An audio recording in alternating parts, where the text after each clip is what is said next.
You've had a good time today? You've enjoyed today? Yeah? Perfect, perfect.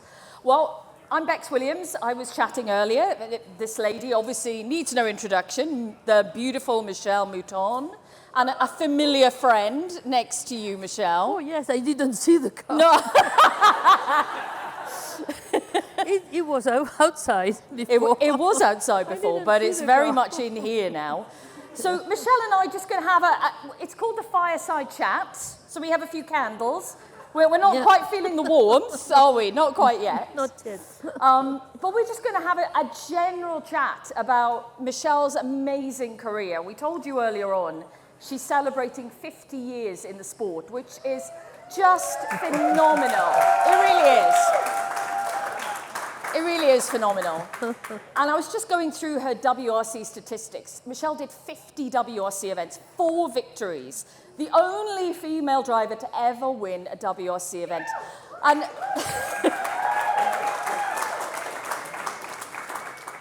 and she didn't just win the event, she won them in style. And we're going to talk about that in a little bit more detail later. But I told you earlier on that I produce a podcast called WRC Backstories, and last year we interviewed Michèle and we went right back to the start of it all. And you spoke very briefly earlier on about having support from your parents growing up, but you weren't introduced to rally until you were 22? 22, yeah. 22. Mm. So tell us about how it started for you, Michèle. It started by a competition of rock and roll. Yeah, so a rock and roll competition. This lady was at a dance.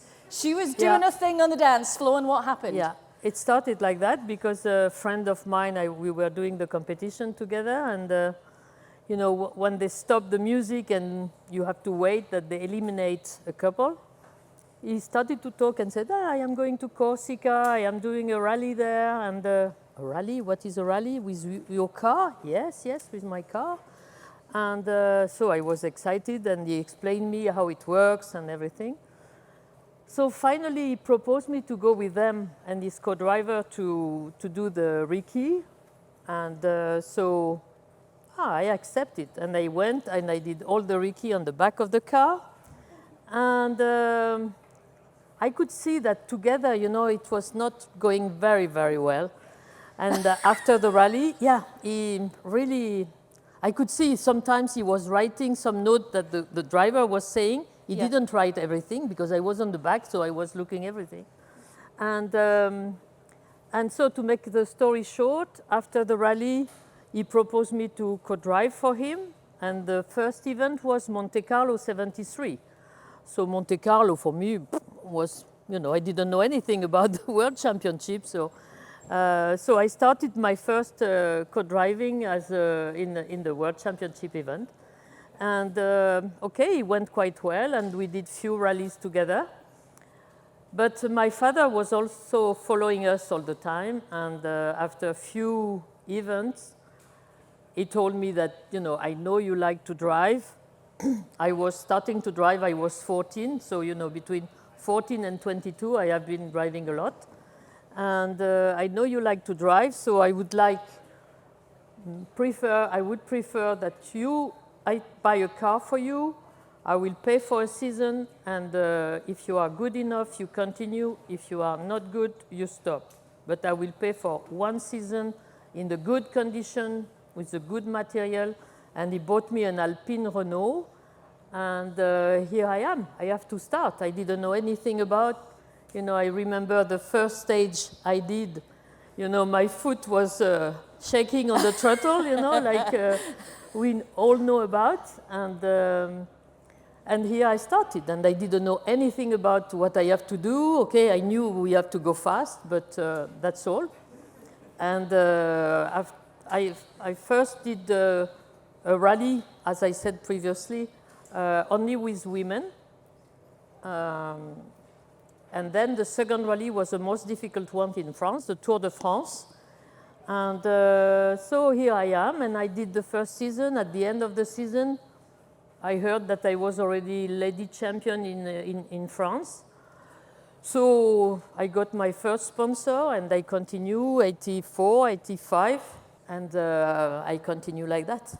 So without a competition, rock and roll competition, I would have not started motorsport. But it's true. I think what Michèle is saying, that if you get the opportunity to party, Yeah. you need to do it because you never know where the opportunities will come from. But how great your dad was, Michèle, to say, you know, here you go, here's the money for a season. I want you to do this properly. Yeah. I am putting my faith in you. I mean, that was an amazing thing for him to do. And he didn't think you are a woman, you have to show them anything. You know, it was not a question at all. What I understood also, of course, afterwards, that he would have loved to do what he proposed to me. And it was too late for him, and of course, he was hoping that I could do something. Yeah, and you did do something. I mean, but I love the fact that you started as a co-driver first before you switched into the driving seat, because I think it's so important to learn the skill that the co-driver has to have, because that helps you understand the driving a little bit as well. It understand, and at the same time, when I was co-driving, I was not impressed by what I could see next to me. You know,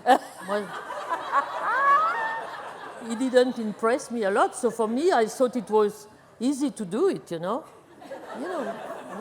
Wow. No, but, okay. When you have never had a time stage, I mean, you don't know what it is, you know? It's when you see the clock that you can realize if you are fast or not, but I was not impressed at all.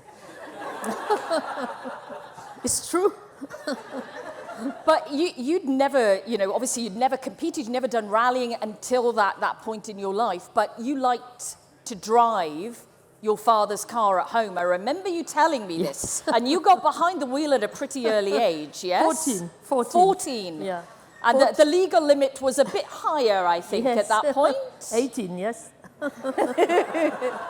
So at 14 years of age, Michèle Mouton is hooning around the roads of the south of France. And I remember the first time my father was in the kitchen, and, you know, we had the big properties for perfume. My hometown is the capital of perfume, Grasse.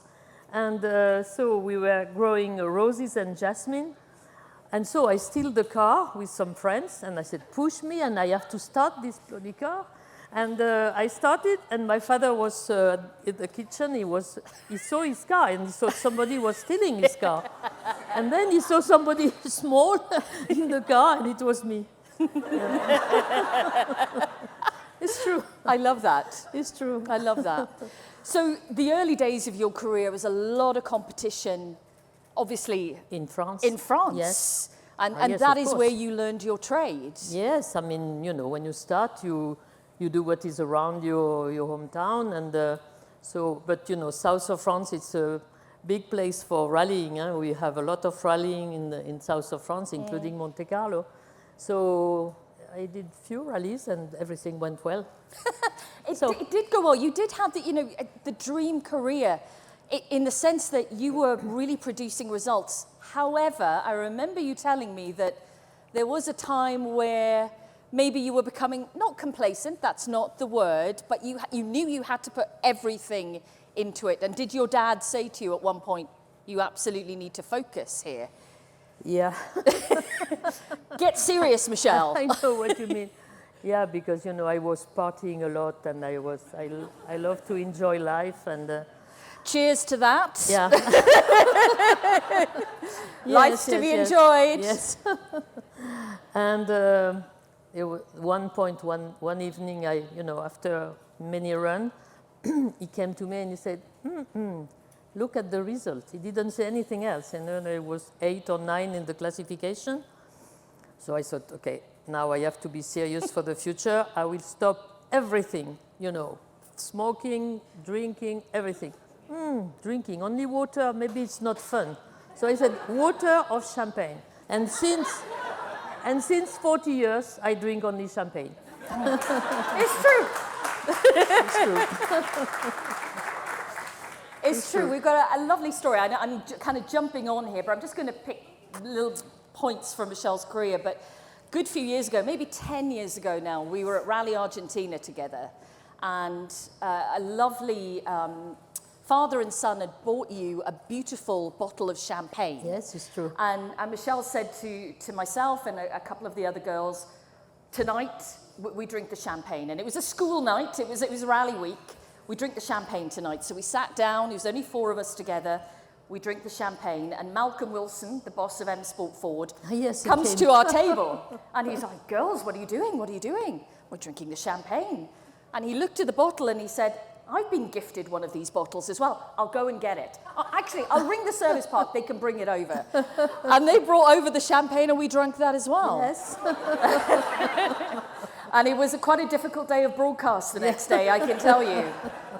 But what was interesting that night is that we'd had a few glasses and we were a little bit merry.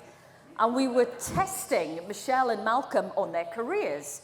How many wins did you get? How many second places? How many third places? And I was amazed at how little you and Malcolm knew about your own careers. Yes. It was astounding. The wins, yes, of course, naturally. Yeah. But when we came to second places, third places, it was like, I don't know. No. You tell me. I don't remember. But you're not such a massive fan of the statistics. It's not so important to you, no? There is even an event I don't remember. No, it's true. Talk to me about the events you do remember, though, and talk to me about the first WRC win, because that was special. 1981. Yeah. Sanremo. Yes, Sanremo. And just such an incredible event. Yeah, 2,800 kilometers, 62 special stage. 62 stages, 62. Yeah. 8 hours of racing, 5 days and 5 nights. And yeah, it was a big event, mixed on gravel and asphalt. One first etap on asphalt, then on gravel, and the last part again on asphalt. So it was a long rally, long event. You know, the rallies at that time were like marathon. And so at the beginning, I was not so good. And then little by little, I started to improve. And at the end, I was leading, I don't know, I think it was more than 1 minute 30 something. Mm. When we, just before arriving to Sanremo, we heard a big noise on the car. And we lost the calipers. And so we have to stop quickly to change with the service, and we were not sure to arrive on time. And finally, I managed to arrive with 32 seconds for the last night in Sanremo, leading in front of Ari Vatanen, who was playing the championship. I was not playing, he was playing the title for the championship. And here, after 4 nights and 4 days, you have to do the last night, a long stage, 42 kilometers. And of course, you are completely tired. And when we arrive in the hotel at Sanremo, normally you go to sleep for 4 or 5 hours, and then you start again for all night. I couldn't fall asleep. First of all, I said to Fabrizia, we have to go back to the stage to check our notes. So we took the car, a normal car. We went for the loop of 42 kilometers. Then come back, trying to fall asleep. Couldn't sleep. I have my chiropractor with me who helped me a lot. I could sleep 2 hours. And we started for the last night. And I remember because for me that step was very important. When we arrived on the starting line, I looked at Fabrizia and I said, now we start this stage not like the last stage of the rally, but like if it was the first one.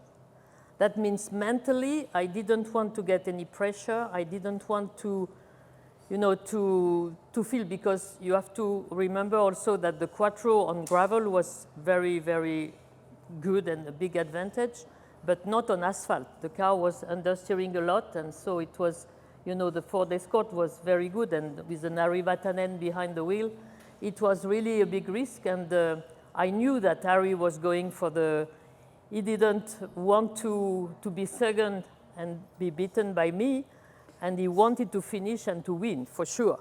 So I said to Fabrizia, one of us will make a mistake. So we start this stage, doesn't matter what happened, but we start without pressure.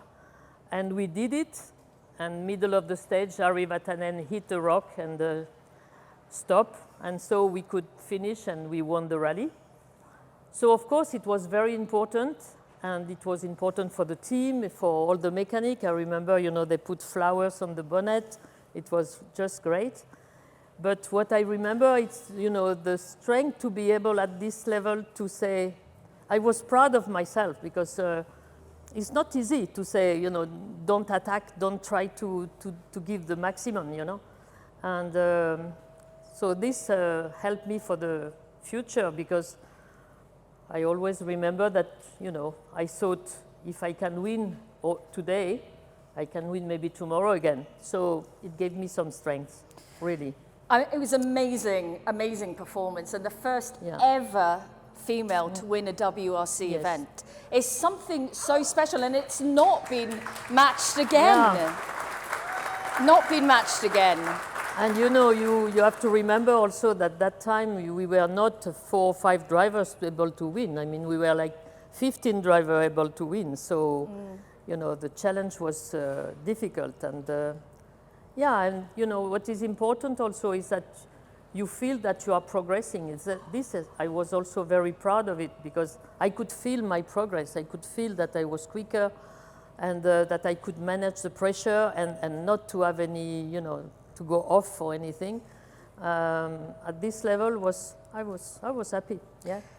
Yeah, I'm not surprised. What was the family's reaction to the news, you know, and the fact that you were on the top step of the podium? You know, your father had put this huge amount of faith in you. Very proud, but very discreet, and so he didn't say so much. No? No. And I mean, always, you know, your friends at home as well, you know, everyone around you in your friendship group, you're off doing something completely extraordinary at the time. I mean, did anyone, were they amazed by you, or were they all very just passive as well? You know, I don't know. I always... It's a French thing, I think, right? But I don't know, in my mind, I don't know if I am normal or not, but, you know, I had the rally time, and when I was at home, I was like another person. I never mixed both, you know? Yeah. But when I was in rallying, don't talk to me about the rest, you know? I was completely focused on that. So when I was going back home with my friends, we talk about many things, but not about motorsport, you know? It has always been like that. Yeah, and it's and I don't, if you don't ask me, I don't speak about motorsport. Yeah, we know. I mean, we really have to encourage Michèle to talk about her life and her achievements, because she's so humble. And we want to celebrate you all the time, because what you've done is amazing. We've talked a lot about women in motorsport today, obviously, because we're at the Women in Motorsport Summit. But I want to know, because obviously I wasn't reporting on your action back then, and I wish I was, but I was too young. I think I was 4 when you had your first, but I would have loved to have been there to report on that. What was the feedback around you? You and Fabrizia, you were the women very much in the man's world at the time, and you had just done this extraordinary thing. Was there any negative feedback from your competitors and rivals, or not? No. Not at this level. Before, yes, when I started, you know, when you have your standard car, like the Alpine was a Group 3 standard car. You couldn't touch the car, you know, everybody has the same car.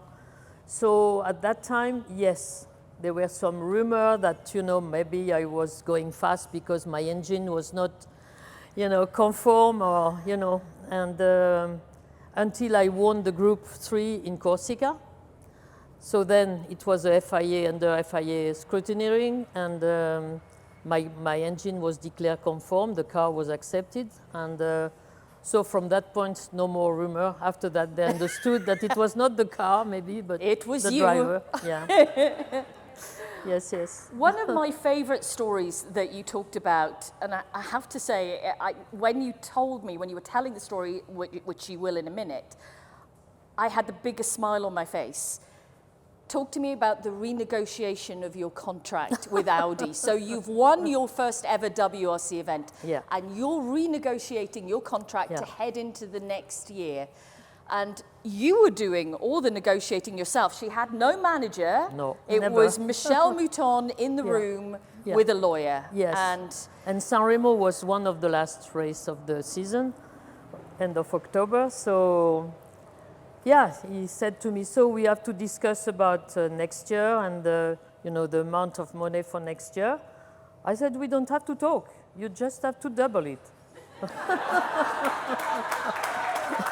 right? And I promise you, if he would have said no, I would have said goodbye, and I would have stopped. So, but he accepted. He was clever. What was his expression, though, when you just said, no, you just double my salary? It went like this out, you know. I didn't think, you know. No, but that's good that you said it, but his face must have been like, yeah. What? Yes. He was a little bit shocked, yeah. I'm sure he was. Yes. And you continued then to negotiate throughout your career? It was you, just all my you? Career, yes. I mean, if you were to give some advice now today to the people here, the people Take watching. Somebody. Was it a lot of pressure? Did you want? No, I never had any pressure. You know, for Monet, I didn't have any pressure at all. But I was not good at all because I don't like to negotiate or anything, and I just felt that it was good for me and it was enough. But if I would have had a manager or somebody, for sure, I would have got much more. Yeah, absolutely. Yes, you went on to have wins at some really classic events on the calendar. So we have Portugal, which we talked a little bit about earlier, Acropolis, and Brazil. I mean, all really difficult events. And we go back to Portugal every year on the championship, and every year, Michèle is mobbed by spectators. And you said to me a couple of years ago, you know, they haven't forgotten. And I'm thinking, of course they haven't forgotten.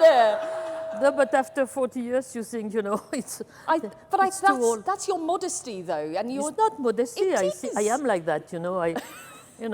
I am here today. I don't think about the past or anything. So, you know, what people have done a long time ago is good, fantastic. They did a fantastic thing, but, you know, I am more living today. So it's the same for me. You know, I think what I did in the past, who is interested by that? I mean, I don't make any effort.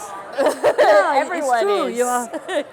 It's true, but I am true when I am saying that. You live every day for the day and look forward rather than looking back, which is why, Miss Mouton, where are all your trophies stored? Where do you keep your trophies?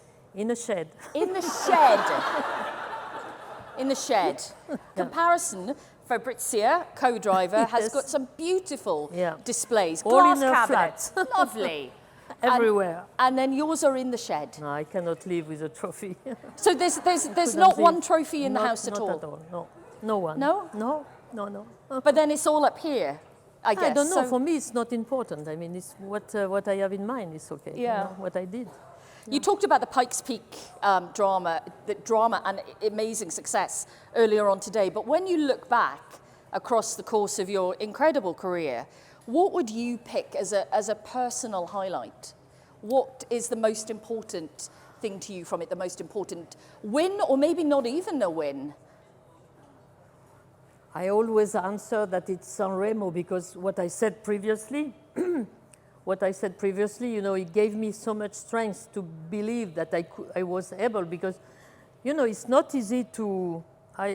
First of all, from the beginning when I started, my only motivation was to reach men's level, but not men's level. They were only men, so it's not difficult to to wish about something else. But I never tried to say, oh, now I can become, you know, champion or anything. I never thought about that. But I couldn't accept to have the same car and not being able to do the same time, you know. To be with a teammate being 2 or 3 seconds by kilometer faster than me, I couldn't accept. Maybe too much pride, I don't know, if it's a question of pride or if it's a question of... But this was my only motivation, you know. And when I started with Anu Mikola, who is nearly world champion at that time, it was difficult, and you learn. But I remember, you know, being so far behind him, you know, in the beginning, make me crazy. I was crazy. So I was thinking how I can go faster, and I learned the left foot braking. I learned everything to be able to, and this was my only motivation. So why we were saying that? What was your question? I I forgot your question. I've forgotten my question. I don't know what is in this, but it's why good. I started like this. You mentioned Hannu Mikkola, though, and this is Hannu's car that we have here. Yeah. He was such a gentleman. Oh, it was fantastic. I only got to meet him on a handful of occasions, and every time he was one of those drivers who was so generous when you interviewed him. He gave you a lot of information, a lot of time. You know, it must have been a great teammate. It was a great time, and he was a great man, really, because he was talking to me. You know, he was an engineer, Hannu, and he was doing all the testing, of course, and then he was coming to me and reporting to me and explaining to me. And sometimes I stopped him. I said, Hannu, don't explain. Tell me just how I have to fix the car to be able to do like you. But, you know, don't explain, because I am not mechanic at all. I don't know anything about mechanic. I had good feeling for the car. I could hear, you know, the difference on my car. This I could do it. And the mechanic didn't listen to me, unfortunately. But Hannu was just great, and we were really a team. We wanted to win for Audi. You know, it was just the beginning of these four-wheel drives, and it was something completely new. So, you know, it was really a good family. And then Stig joined the following year, and it was the same, except the fight between the Finn and the Swede. Of course. Yes, of course. But it was a nice time, really, and gentleman. Really. Talk to me about your relationship with Fabrizia and how that started, because there's a lot of people in competition in the room and watching, and you know, finding the right co-driver, building that trust is so important. Yeah. How did you and Fabrizia get together? I have been very, very lucky, because Fabrizia, okay, she's Italian, and when I was in Ingolstadt with Audi, and of course, I asked, but I knew the answer. When I asked if I could go with a man as a co-driver, the answer was no. They wanted a woman with me.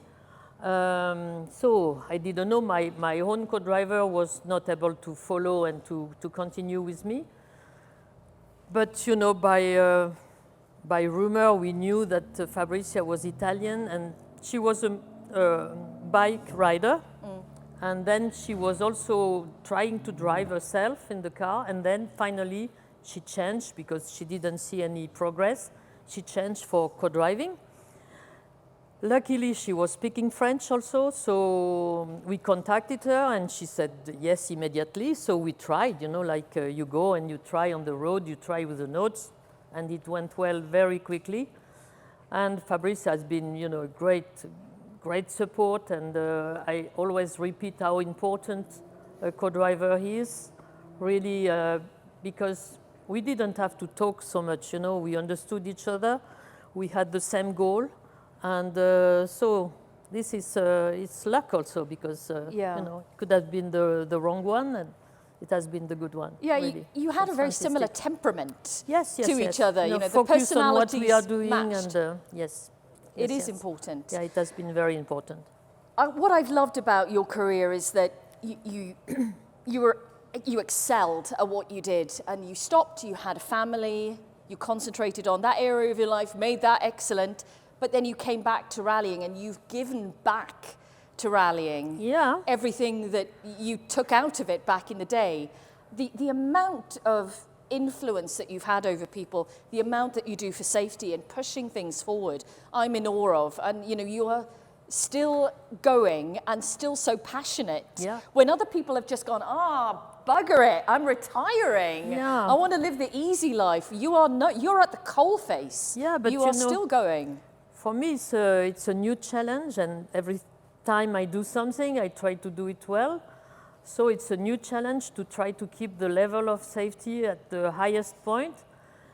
And I have still the energy to do all the events, and I am not tired. I am never tired. So no. She has more energy than I do. And I am never tired. It's incredible. Talk to me about the challenge, though, because in your role as our FIA safety delegate, Michèle is driving every single stage, but she's not driving. No. She's in the passenger seat, surveying the land, making sure that everyone is stood where they should be. but you're not driving. Now, I'm a very bad passenger, and I can imagine you're an even worse passenger. Yes. The beginning have been very, very difficult, very difficult. And I remember the first one, of course, again, was Monte Carlo, the first time. And the organization gave me a very nice person. And he was very happy to be with me. And I said, you know, I am very bad passenger. And so we started the stage, it was dry. And unfortunately, when we arrived in Gap, we had snow. Mm-hmm. And so we started the stage. And as soon as we reached the top and we started downhill, he looked at me and he said, what I have to do? It was full of snow. What I have to do? I was really, I was like this, shocked really. And I said, you do anything you want, don't brake. Brilliant. This was my first experience. Since then, I asked them to give me a driver who knows how to drive on snow. Scary. But in the beginning, it was difficult, yes. But I see you on every single event, and you're like a work colleague for me, as well as a friend, of course. So, when we come to situations like this where we're chatting, I'm interviewing you last year when we did the podcast, not that you forget what you have achieved, but when I go back and I check all my notes, I'm like, wow, it's just so incredible. Do you think we will ever see a woman like you in rallying again?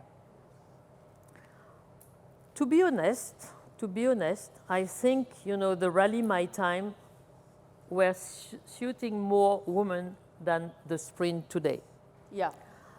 Because I think women, we are better on endurance for the long effort than to go the peak. And most of the time I have seen, men being faster than me in the beginning, but then, boom, going down later. And I don't know if today I would have been, so successful, maybe. I'm not sure, because what I like, it was a long stages, longer it was, better I was, because, we know how to go progressively on the effort. And I don't know. But I have been also at the right time, because, if you think, of course, I know why Audi chose me. They could have chosen somebody else. But I know that I did some result and everything, but I was also there at the time where it was the good time to be, Maybe they would have called somebody else, and I would have stayed French champion and not doing more. So sometimes you need also to be at the right time. Yeah, I think it's what one of our panelists, was it India, said earlier, that there's a right time for everything. Sure. And you need to take everything at your own pace, and things will happen, and that's... And also I remember that I had to fight more in the first stage, and I have been working on that, trying to change my brain, because, the first stage I always wanted to check that everything was going well, that I was feeling the car well, that everything was okay. So I was losing time, that then is difficult to catch. And when I realized that, I have been trying to work to do like men, to start without thinking and full throttle. Yeah, but you are laughing, but it's an effort. Huh? It's not easy. Huh? It's not easy, and it has been a big effort for me to do that. And I don't know, it's maybe the difference between a man and a woman. But nevertheless, I think to have this very difficult endurance rally helped me quite a lot also. Yeah. Michèle, we're all in awe. And thank you so much for chatting with me at the fireside here. So everyone, now we can I hope drink. you all enjoyed Michèle's chat. Big cheers to Michèle.